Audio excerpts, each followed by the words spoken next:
Okay, so I'm gonna try this again. I just recorded, I don't even know how long, but yeah, I wanted to show you like Trine 2 and Trine 3, but what I did is I started recording and then I switched games while recording. Didn't realise that would stop the recording, so that was annoying.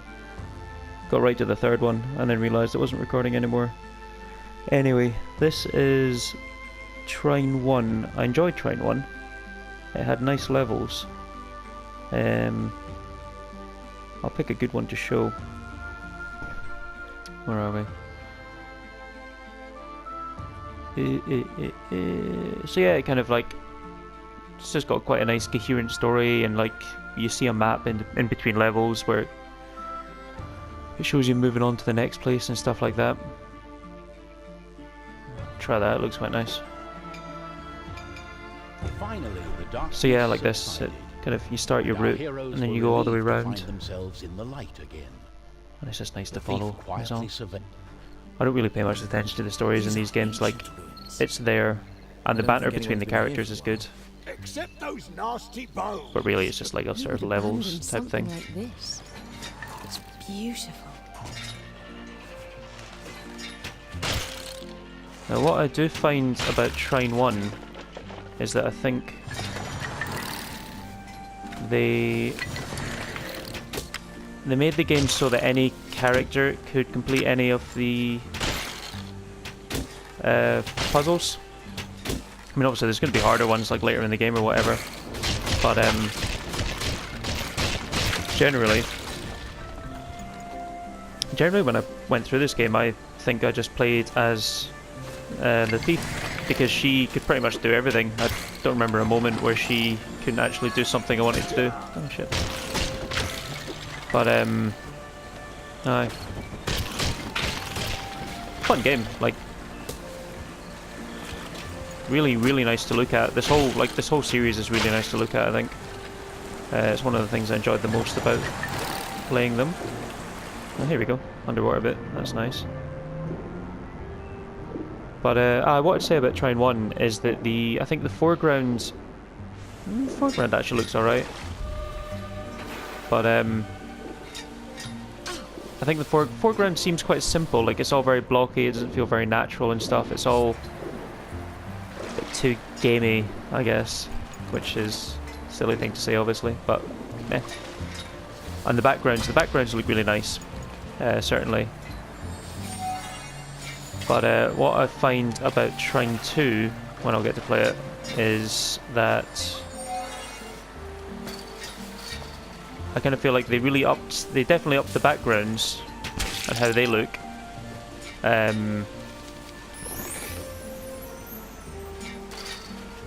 But they kind of made it all a bit too...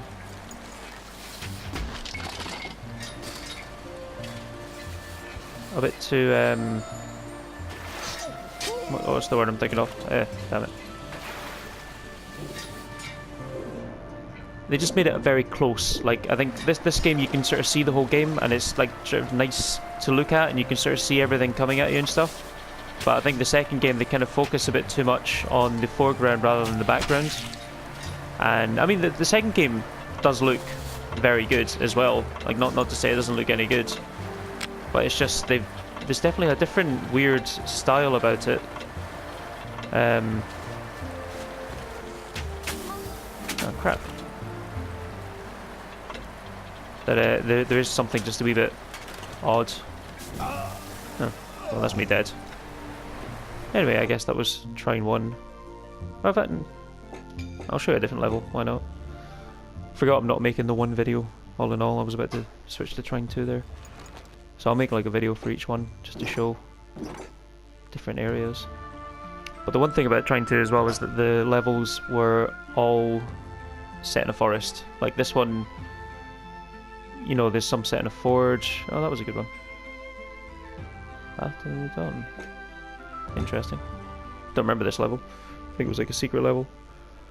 But this level felt very, like, you know, you were going from area to area. It felt like the areas were changing quite naturally, whereas the second game just kind of is all set in a forest, and you feel like you're never getting out of the forest. And yeah, not particularly. Not. Oh wait, no, I hate this level. Never mind. This is not a good level. It was a secret level for a reason.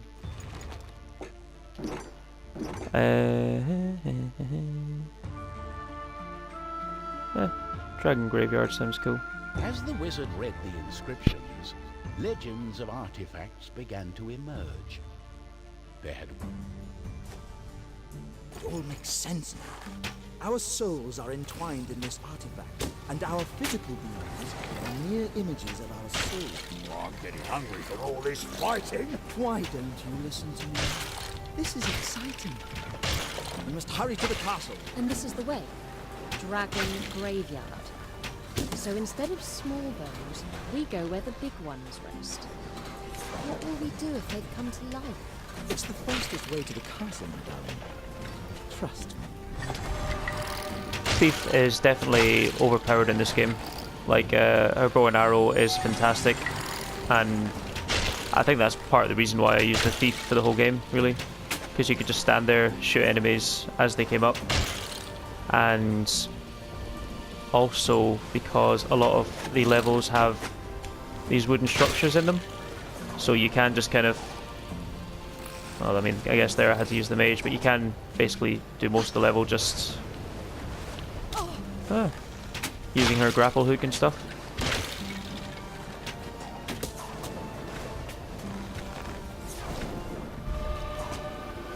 And yeah, actually the way that you upgrade stuff, characters in this game, is that like you upgrade through EXP, or sorry, XP, this way, but there's also, you get items and like chests and stuff that you can attach to different characters, and these items just sort of increase health, increase attack power, things like that. So that was one thing I liked about this game over.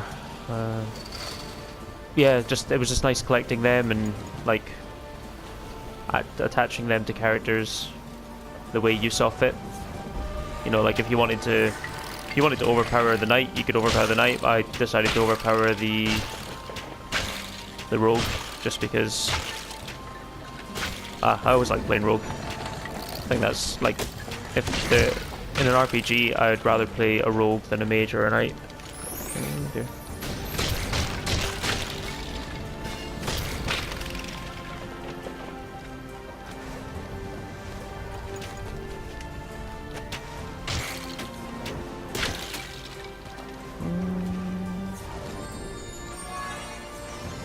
There we go. Yeah, so I do quite like this sort of freeform way of like the puzzles in this game. That you can, oh shit, that you can just kind of solve them multiple different ways, and each character has their own ability to get through hazards and whatnot.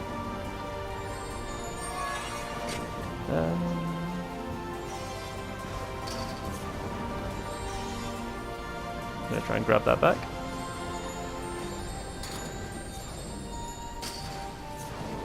There we go.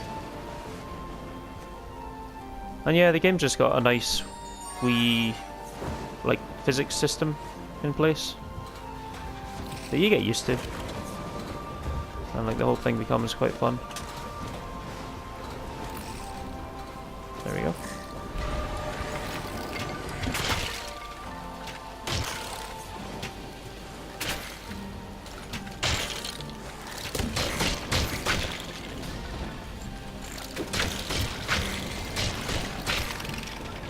The knight's your basic brawler.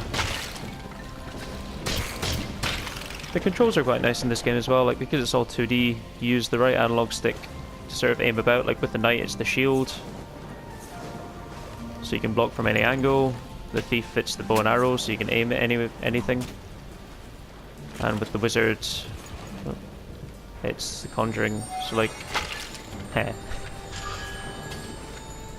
So yeah, you just sort of conjure using the right analog stick there.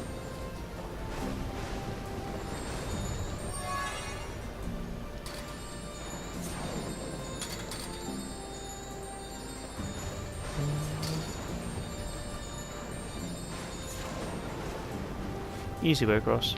Again, I probably could have just swung from that thing up there with the thief. It's nice to have a bit of variety, I guess. I'm trying to avoid these enemies if I can.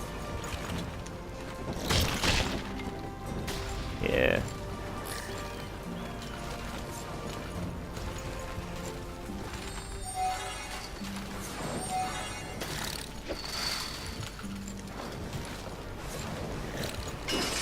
Hey.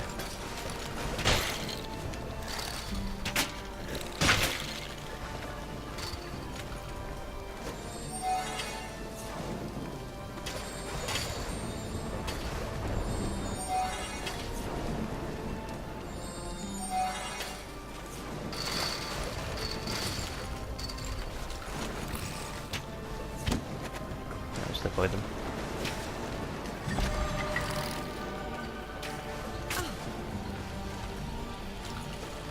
Or not. How do I do this now? It's been a while since I played the first one. Well, a week, I guess. It took me a very short time to complete the first game. Like, only maybe 2 nights. Really not a long game.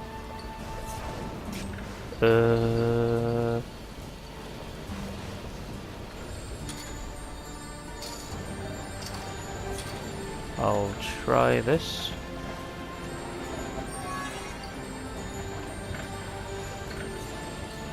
Yeah, that'll work. That'll do me. Obviously, like, you start off, like, when I first... Oh, and that was a level. Land of the Dragon Graveyard, our heroes carried So yeah, on. like, when you first go through the game, you don't have as many powers, like the upgrades and stuff. You add the amount of things you can conjure. Oh, and forgot as well, you can actually conjure floating platforms in this game. That's pretty cool. So stuff like that. That's obviously a very late game, you get them, and just makes replays much easier.